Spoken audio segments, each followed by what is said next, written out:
Station দুটি যমুনা নদীর উপর নবনির্মিত যমুনা রেল সেতু দুই পাশে অবস্থিত। তবে এই মূলত আগের স্টেশনগুলোর নতুন নাম।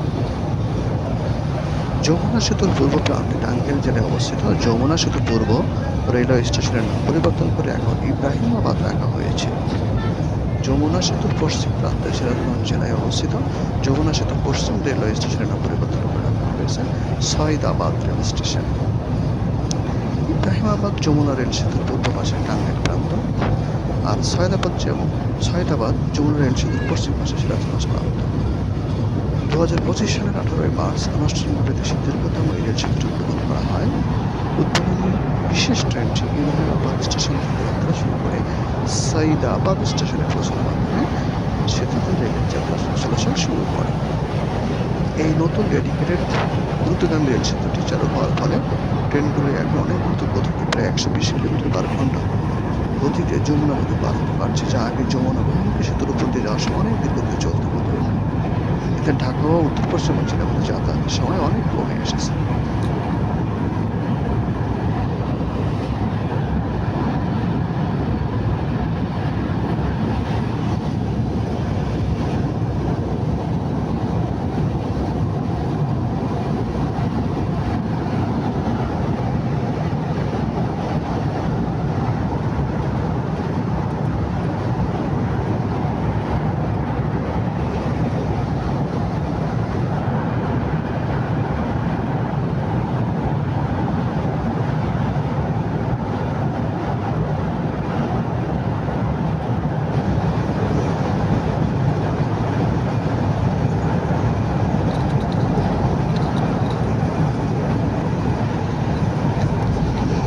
নবনির্মিত ডেডিকেটেড রেল সেতুটি বাংলাদেশের ইতিহাসে এক আধুনিকায়ন সংযোজন। রেল ব্রিজের ক্ষেত্রে আগের যমুনা সেতুতে ট্রেন চলার সময় গতি অনেক কমিয়ে দিতে হতো এবং একটা ট্রেন যাওয়ার সময় অন্য ট্রেন অপেক্ষা করতে হতো, কিন্তু এই নতুন সেতুটি ডাবল ট্র্যাক হওয়ার কারণে এখন দুই দিক থেকে দুটি ট্রেন একই সাথে 120 কিলোমিটার/ঘন্টার গতিতে চলাচল করতে পারে। এই সেতুতে তৈরি জাপানের অত্যাধুনিক ওয়েদার স্টিল প্রযুক্তি ব্যবহার করা হয়েছে। এর ফলে সেতুটিতে মরিচা ধরবে না এবং আগামী 100 বছরেও এর স্থায়িত্ব নিয়ে কোনো দুশ্চিন্তা নেই। এই সেতুর ফলে সিরাজগঞ্জ, বগুড়া এবং উত্তরবঙ্গের সাথে ঢাকা রেল যোগাযোগে প্রায় 1 থেকে 2 ঘন্টা সময় কমে গেছে। এটি এখন বাংলাদেশের রেল যোগাযোগের সবচেয়ে বড় মাইল ফলক। এই রেল সেতুতে একই সাথে মিটার গেজ এবং ব্রড গেজ নামে দুইটি রেল লাইন স্থাপন করা হয়েছে।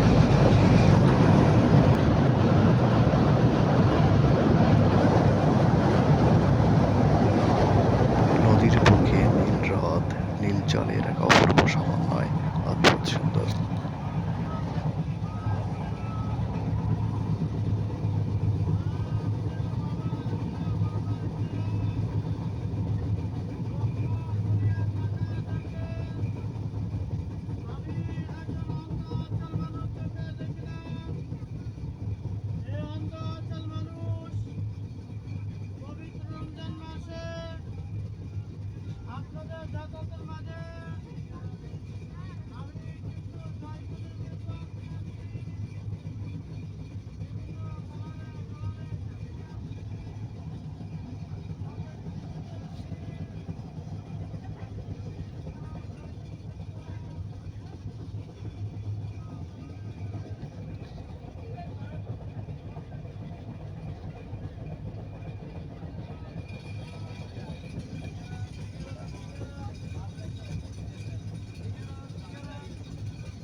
ধন্যবাদ বাংলাদেশ, এগিয়ে যাও সগৌরবে।